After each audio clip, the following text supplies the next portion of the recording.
ये आपके जनसत्ता का आज का संपादकीय पाठ है। देखिए, संपादकीय पाठ ये आर्टिकल, एडिटोरियल आपको प्रारंभिक परीक्षा, मुख्य परीक्षा और इंटरव्यू हर जगह मदद पहुंचाते हैं।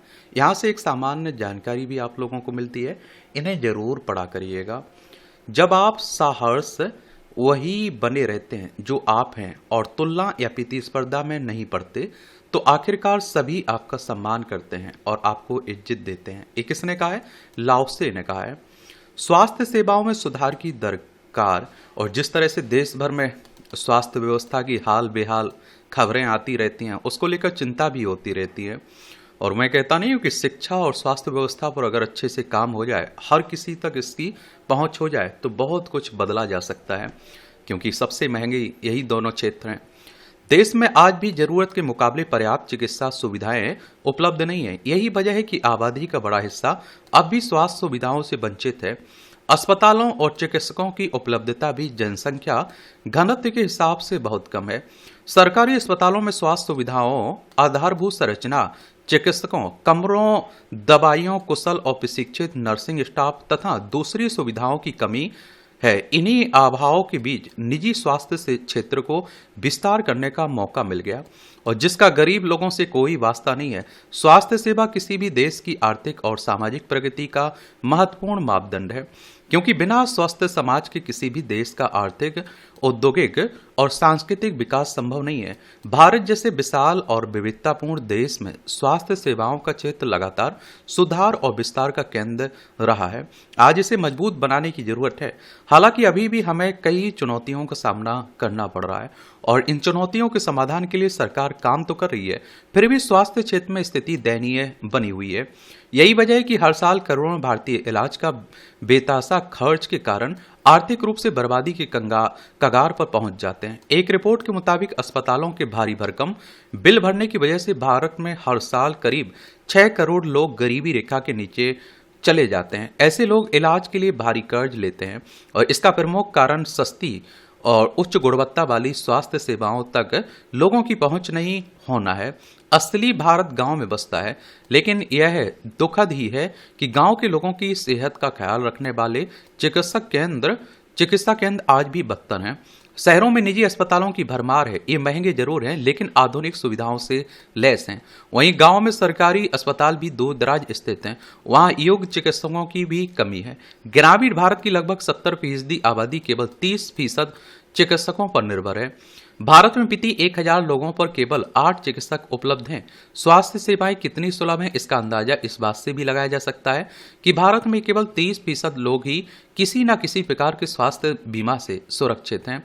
बाकी लोग बीमारी की स्थिति में जेब से खर्च करने पर मजबूर होते हैं। ग्रामीण क्षेत्रों में चलने वाले प्राथमिक स्वास्थ्य केंद्रों और सामुदायिक स्वास्थ्य केंद्र में विशेषज्ञों की काफी कमी देखी जाती है। ऐसे में शहर और गांव के बीच एक ऐसी खाई बन गई जिसका परिणाम भविष्य में काफी भयावह हो सकता है। भले ही देश में तरक्की के कितने भी दावे किए जाएं, पर गांव में करीब 60 से 70% चिकित्सा विशेषज्ञों की कमी होना अपने आप में कई सवाल खड़े करता है। ऐसे में भारत स्वस्थ कैसे बनेगा, यह एक बड़ा सवाल है। भली सरकार हर साल स्वास्थ्य सेवाओं पर करोड़ों रुपए का बजट पेश करती है, लेकिन आज भी देश की स्वास्थ्य सेवाएं सवालों के घेरे में हैं। जबकि शिक्षा और स्वास्थ्य दो ऐसे क्षेत्र हैं जिनसे मानव संसाधनों को बेहतर बनाया जा सकता है। और अगर हमें विकसित भारत बनना है, अच्छी स्थिति में पहुंचना है, तो हमें शिक्षा और स्वास्थ्य पर ध्यान देने की जरूरत है। कई देश ऐसे हैं जहां शिक्षा और स्वास्थ्य पूरी तरह से फ्री है। कोई भी आप देखते हैं जहां तक उनकी पहुंच हो सकती है, वहां तक वो शिक्षा भी उपलब्ध कर सकते हैं और स्वास्थ्य सेवाओं का भी फायदा उठा सकते हैं। अमरीश सेन का कहना है कि उदारीकरण के लिए चाहे जितने भी क्षेत्र खोल दें, शिक्षा और स्वास्थ्य दो ऐसे क्षेत्र हैं जिसे हर हाल में सरकारी क्षेत्र में ही होना चाहिए। मगर इस सलाह पर कभी ध्यान नहीं दिया गया कि Canada, Denmark, Sweden, Norway, Germany, Britain, Japan, Australia जैसे देशों में दुनिया की सबसे अच्छी स्वास्थ्य सेवाएं प्रदान की जा रही हैं। दूसरी ओर भारत जैसी बड़ी आबादी वाले देश में बिना ज्यादा पैसा खर्च किए अच्छी स्वास्थ्य सेवाएं नहीं मिल पाती हैं। जाहिर है कि आबादी लगातार बढ़ने के बावजूद आधारभूत ढांचे में सुधार पर अब तक जितना ध्यान देना चाहिए था उतना नहीं दिया गया। विचित्र बात है, जब देश में इन समस्याओं से निपटने के लिए सभी जरूरी संसाधन मौजूद हैं तो व्यवस्था दुरुस्त क्यों नहीं की जा रही है। हालांकि राष्ट्रीय ग्रामीण स्वास्थ्य मिशन की घोषणा और क्रियान्वयन से यह उम्मीद जगी थी कि भारत की तस्वीर बदल जाएगी, परंतु ऐसा नहीं हुआ। भारत दुनिया की बड़ी अर्थव्यवस्थाओं में से एक है, मगर आश्चर्य है कि यह अपनी कुल जीडीपी का करीब 2% हिस्सा भी स्वास्थ्य सेवाओं पर खर्च नहीं करता है। यह इतनी बड़ी आबादी वाले देश के लिए ऊंट के मुंह में जीरे के समान है। यह ठीक है कि आयुष्मान भारत योजना जैसे सरकारी कार्यक्रमों ने करोड़ों लोगों को स्वास्थ्य सुरक्षा प्रदान की है, मगर आज भी इसका आधा अधूरा फायदा ही आम लोगों को मिल पाता है। साफ है कि स्वास्थ्य क्षेत्र में दूसरे विकासशील देशों की बराबरी के लिए हमें काफी कुछ करना होगा। अमृत सेन भी लगातार जोर देते रहे कि भारत में स्वास्थ्य सेवाओं के लिए किसी एकीकृत परियोजना की सख्त जरूरत है। उनका मानना है कि आर्थिक प्रगति के साथ साथ सामाजिक प्रगति भी उतनी ही जरूरी है। यदि हम चीन के साथ आर्थिक विकास की तुलना करें तो उसके आर्थिक विकास का बहुत बड़ा कारण उसका स्वास्थ्य एवं शिक्षा में निवेश करना रहा है। अपने नागरिकों को विश्व की स्पर्धा में आगे लाने के लिए भारत को आगे बढ़ना होगा। फिक्की ने एक सर्वे के मुताबिक 65% भारतीय महंगे इलाज के कारण कर्ज के जाल में फंस जाते हैं और इनमें से 3% तो ऐसे हैं जो बीमारी पर खर्च की वजह से गरीबी रेखा से नीचे चले जाते हैं। इतना ही नहीं, देश में बीमारी पर होने वाले 61% खर्च जेब से दिया जाता है, यानी इसके लिए ना तो कोई बीमा होता है ना ही कोई दूसरी लोक कल्याणकारी योजना है। वही हमारा देश दिल, गुर्दे और श्वास रोगों का घर बनता जा रहा है। मधुमेह के लिए तो उसे विश्व की राजधानी भी कहा जाने लगा है। राष्ट्रीय स्वास्थ्य सर्वेक्षण में यह बात सामने आई कि 15 से 49 वर्ष आयु के पुरुषों में दिल की बीमारी मौत का प्रमुख कारण बन रही है। यह ठीक है, देश में स्वास्थ्य सेवाओं में सुधार के लिए लगातार प्रयास किए जा रहे हैं और केंद्र सरकार द्वारा स्वास्थ्य क्षेत्र पर खर्च की जाने वाली राशि का बजट में लगातार प्रावधान बढ़ाया जा रहा है, लेकिन स्वास्थ्य के क्षेत्र में जितनी उपलब्धता होनी चाहिए उतनी कभी भी नहीं हो पाई है। दरअसल किसी भी देश के लिए उसके नागरिकों का स्वास्थ्य एक बड़ी पूंजी होता है। यदि देश के निवासी स्वस्थ हैं तो वहाँ की सरकार राष्ट्र की सुरक्षा और शिक्षा सहित अन्य महत्वपूर्ण क्षेत्रों में निवेश एवं प्रगति पर ध्यान दे सकती है। देश में स्वास्थ्य संरचना, उपचार, परीक्षण और शोध पर नियंत्रण कार्य करने की आवश्यकता है ताकि सबके स्वास्थ्य का सपना साकार हो सके और हमारे देश को इस मानव पूंजी का सार्वभौमिक लाभ प्राप्त हो सके। बाकी आप लोग क्या सोचते हैं, अपनी राय जरूर बताया करिएगा। ये संतुलन का जीवन आमतौर पर व्यवहारिक रूप से देखें तो काम करे बिना, कुछ कमाए बिना दुनिया में बने रहना बेहद मुश्किल है। बहुत से लोगों के लिए तो आजीविका चलाने भर के लिए हर वक्त काम करना जरूरी होता है, मगर काम के प्रति लत की हद तक आसक्ति महत्वाकांक्षाओं से जुड़ी होती है और शुरुआत में लगता है कि मेहनत का कोई विकल्प नहीं हो सकता है, इसलिए इसे असामान्य व्यवहार की तरह नहीं देखा जाता। हर बड़ी सफलता बहुत कठिन मेहनत मांगती है, इसलिए मेहनती होना हमेशा से सामाजिक रूप से भी प्रशंसनीय स्थिति रही है। उसके पीछे के मनोविज्ञान में ज्यादा दिलचस्पी नहीं ली जाती है, मगर यह स्थिति एक मनोवैज्ञानिक समस्या की तरफ ध्यान दिलाती है। अपने कार्य के प्रति गंभीरता जरूरी है, लेकिन वही जीवन नहीं हो सकता है। आज जब तकनीक ने जीवन के हर क्षेत्र में प्रवेश करते हुए निजता की गरिमा को लगातार चोट पहुंचाई, तो ऐसे में सीमा रेखा तय हो जाना जरूरी हो जाता है। दरअसल पिछले दिनों दिल्ली मेट्रो के फर्श पर अपने दफ्तर की मीटिंग में शामिल होते हुए एक व्यक्ति का वीडियो सुर्खियों में आया। उसके बाद सोशल मीडिया पर काम के प्रति समर्पण बनाम निजता के मुद्दे पर चर्चा होने लगी।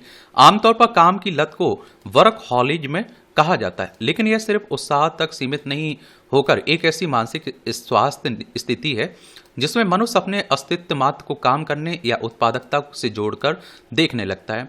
आश्चर्य की बात यह है कि ऐसी समस्या अक्सर प्रतिभाशाली और ज्यादा संवेदनशील लोगों के साथ होती है।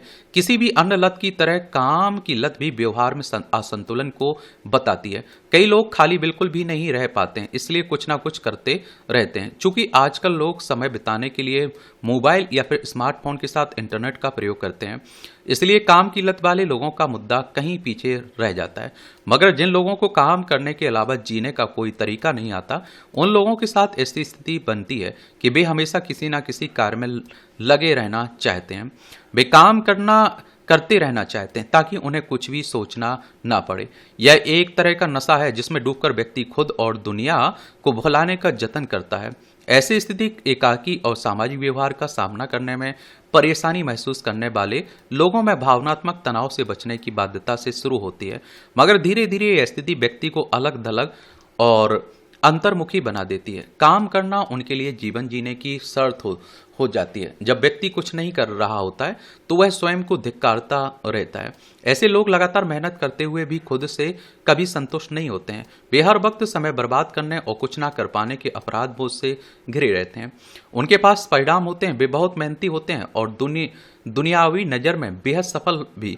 इसके बावजूद उन्हें यह सब कभी भी संतोषजनक नहीं लगता। आगे बढ़ते रहने, कुछ नया करते रहने के लिए यह जरूरी है कि व्यक्ति में संतुष्टि ना आए, और लेकिन हर वक्त का अपराध बोध बेहद प्रतिकूल स्थिति बनाता है। यह स्वयं से ही दुश्मनी निभाने जैसी स्थिति है। सच यह है कि जीवन में कार्य करना जितना जरूरी है उतना ही जरूरी आराम करना भी। प्रकृति ने दिन रात को बराबर बांटकर मनुष्य के लिए संतुलन को स्वाभाविक स्थिति की तरह बना दिया। यह जरूरी है कि मनुष्य जो काम किसी लक्ष्य को लेकर कर रहा है, उस लक्ष्य को हासिल करने के बाद यह उस आनंद को महसूस करने लायक भी बचा रहे जो कुछ हासिल करने से मनुष्य के भीतर पैदा होता है। आखिर जीवन का लक्ष्य काम करना मात्र नहीं है। कार्य को करना एक प्रक्रिया है, लेकिन साधन को साध्य मानने से हम कहीं ना कहीं मशीनी हो जाते हैं। मशीन और मनुष्य में बहुत फर्क है और यह फर्क बने रहना चाहिए। मनुष्य की संवेदना ही उसे दुनिया के सबसे बेहतरीन प्राणियों में से एक बनाती है। उस संवेदना से बचने के लिए स्वयं को कहीं भी झोंके रखना कैसे उचित हो सकता है। कार्य जीवन नहीं, जीवन का केंद्र नहीं, वह अन्य अनेक गतिविधियों में से एक गतिविधि है। हालांकि वह केंद्रीय गतिविधि है जिस पर अन्य तमाम गतिविधियां निर्भर होती हैं, वहीं उन्हें संतुलित करती हैं, मगर खुद उसका महत्व अन्य के साथ मिलकर ही बनता है, अकेले नहीं। मनुष्य की प्रवृत्ति ही ऐसी है कि उसके जीवन में कोई भी एक चीज केंद्रीय भूमिका में नहीं रह सकती है। कार्य के प्रति जुनून एक अच्छी चीज है, लेकिन अन्य गतिविधियों की कीमत पर नहीं। काम की लत से परेशान व्यक्ति काम न करने पर बहुत तनाव, अपराध बोध महसूस करता है। ऐसे लोग ना रिश्तों को और ना ही खुद को वक्त देना जरूरी समझते हैं। संबंध की धुरी है और संबंध जीवन की धुरी है और हर तरह के संबंध में संतुलन आवश्यक है। अपने काम के साथ व्यक्ति के संबंधों में भी संतुलन होना चाहिए। कैरियर के प्रति अटूट प्रतिबद्धता आज की प्रतिस्पर्धा भरे समय में एक सराहनीय गुण है। इसके लिए अनेक फायदे हैं। यह सफलता, आर्थिक सुरक्षा प्रेरणा देता है, लेकिन अपना शारीरिक मानसिक स्वास्थ्य भी अहम है। उसे ताक पर रखकर लंबे समय तक नहीं चला जा सकता है। ये आप देखिए छोटी छोटी टिप्पणियां हैं, पढ़ना तो पढ़ सकते हैं। इसकी पीडीएफ आपको एजुकेशन सर्कल प्लेटफॉर्म है ना टेलीग्राम पर, वहां डाल दी जाती है, तो वहां से जाकर आप लोग देख सकते हैं। ये महंगाई की आज पश्चिम एशिया में हालात सामान्य नहीं हो पाने का असर अप्रत्यक्ष रूप से महंगाई में तेज बढ़ोतरी के रूप में सामने आ रहा है। ये आप देख रहे हैं कि ईरान, अमेरिका, इजराइल में जो चल रहा है ना, उसी की बात हो रही है। ये हमारी प्यारी पृथ्वी है। इसमें आप देखेंगे ये हमारा प्यारा भारत है। ये अरब सागर है, खाड़ी की, ये बंगाल की खाड़ी है। यहाँ आप लोगों को क्या देखने को मिल जाएगा? हिंद महासागर। ये श्रीलंका है, लक्षद्वीप सागर हो गया। यहाँ पाक जलडमरू मन्नार की खाड़ी भारत और श्रीलंका के बीच देखने को मिल जाएगी। ये आप देखिए हमारा पड़ोसी चाइना है। ये आप देख रहे हैं ऊपर रूस आपको देखने को मिल जाएगा। यहाँ यूक्रेन देखने को मिल जाएगा, इनमें भी युद्ध चल रहा है। ये आप देखिए ईरान है। ये तेहरान इसकी राजधानी, फारस की खाड़ी है, ओमान की खाड़ी। यहाँ आप लोगों को हॉर्मुज जलडमरू देखने को मिल जाएगी। ये लेबनान है, यहाँ इजराइल देखने को मिल जाएगा। ये भूमध्य सागर है, ये लाल सागर है। यहाँ आप लोगों को यूएसए देखने को मिल जाएगा। संयुक्त राज्य अमेरिका की बात हो रही, वॉशिंगटन डीसी इसकी राजधानी आपको देखने को मिल जाएगी। तो देश में पेट्रोल डीजल की कीमतों में लगातार इजाफे के बाद सरकार ने घरेलू रसोई के दामों में भी 29 रुपये प्रति सिलेंडर की बढ़ोतरी कर दी। यानी महंगाई की आंच आम लोगों की रसोई तक पहुंच गई है, जो आने वाले दिनों में और तेज हो सकती है। इस स्थिति को लेकर पहले से ही अनुमान लगाए जा रहे थे, लेकिन सवाल सरकार के उन दावों पर उठ रहे हैं जिनमें कहा गया था कि संभावित संकट का सामना करने के लिए समय रहते वैकल्पिक उपाय तलाश लिए जाएंगे। दरअसल हॉर्मुज जलमार्ग के बाधित होने से वैश्विक आपूर्ति श्रृंखला प्रभावित हुई है और जिससे भारत समेत दुनिया के कई देशों में ऊर्जा का संकट खड़ा हो गया। भारत पर इसका ज्यादा असर इसलिए पड़ रहा है क्योंकि यहाँ आयात पर निर्भरता अधिक है। यह सब ज्ञात होने के बावजूद अगर महंगाई को नियंत्रण में रखने के लिए कारगर कदम उठाने के बजाय इसका बोझ जनता पर डाल दिया जाए तो क्या इसे उचित ठहराया जा सकता है? सरकार ने पिछले माह 4 चरणों में पेट्रोल डीजल के दाम बढ़ाए थे, जिसके परिणाम स्वरूप कुल मिलाकर पेट्रोल 7.35 रुपये, डीजल 7.53 रुपये प्रति लीटर महंगा हो गया। इसी तरह व्यावसायिक गैस सिलेंडर के दामों में भी बढ़ोतरी की गई। उम्मीद की जा रही है कि घरेलू रसोई गैस सिलेंडर के दाम फिलहाल स्थिर रहेंगे, लेकिन ऐसा लगता है कि आवश्यक वस्तुओं के दाम अब सरकार के नियंत्रण से पूरी तरह बाहर हो गए। घरेलू गैस सिलेंडर की कीमतों में 3 महीनों में दूसरी बार बढ़ोतरी हुई है।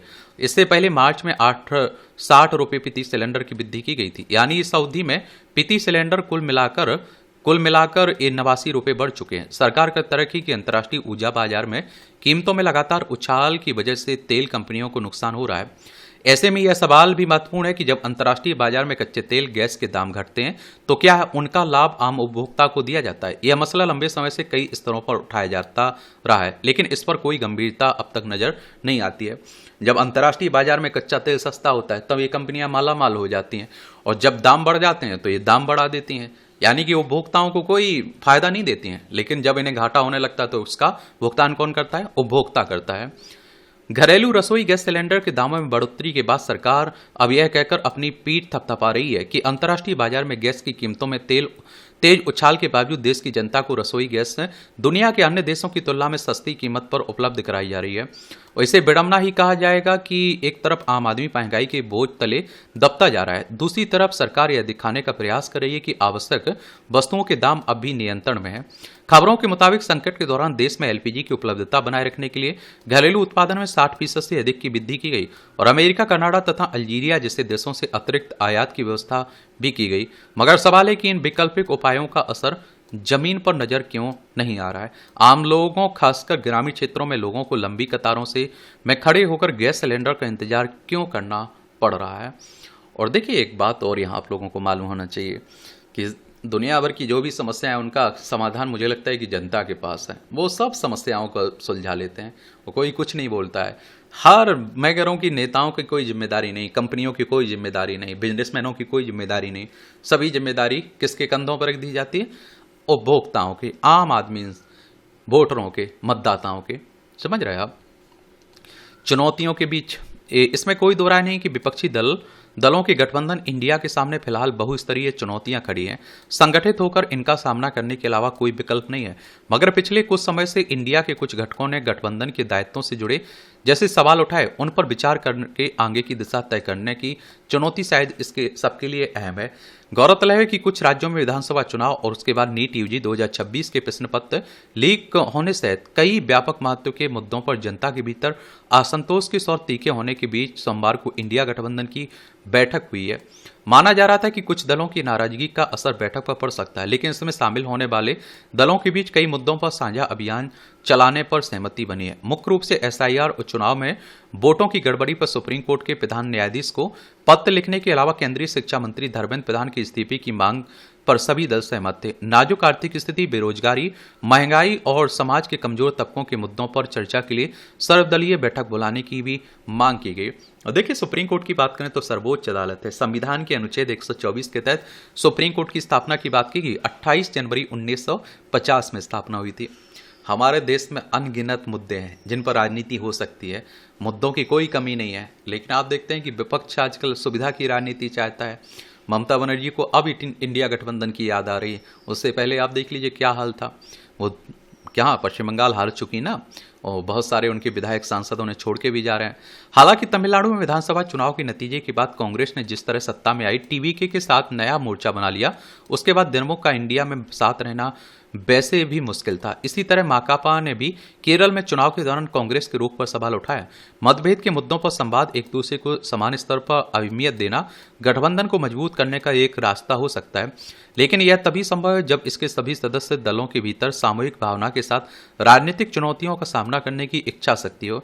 जिस समय राजनीतिक चुनौतियां गहरा रही हो, वैसे में साझा मोर्चा मजबूत करने का रास्ता निकालने के लिए न्यूनतम बिंदुओं पर सहमति के रास्ते तैयार करने की जरूरत है। लोकतंत्र एक मजबूत विपक्ष के मुखर स्वर को से ही जीवित रहता है। ऐसे में कुछ मतभेदों के बावजूद इंडिया गठबंधन में शामिल दलों के बीच नए सिरे से मैदान में उतरने, हर 2 महीने में बैठक करने पर बनी सहमति शायद वक्त का तकाजा भी है।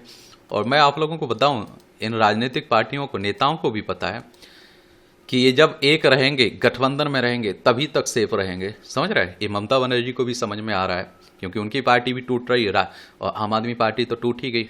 लेकिन आम आदमी पार्टी की दिक्कत है, पंजाब में चुनाव है, वहाँ कांग्रेस और आप देखते हैं कि कौन आमने सामने है, आम आदमी पार्टी।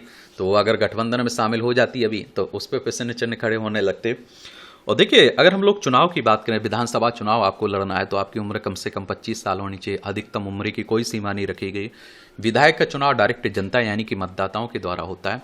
अगर आपकी उम्र 18 साल हो चुकी है तो वोटर सूची में नाम जुड़ चुका होगा, आप लोग वोट डालने भी जाते होंगे।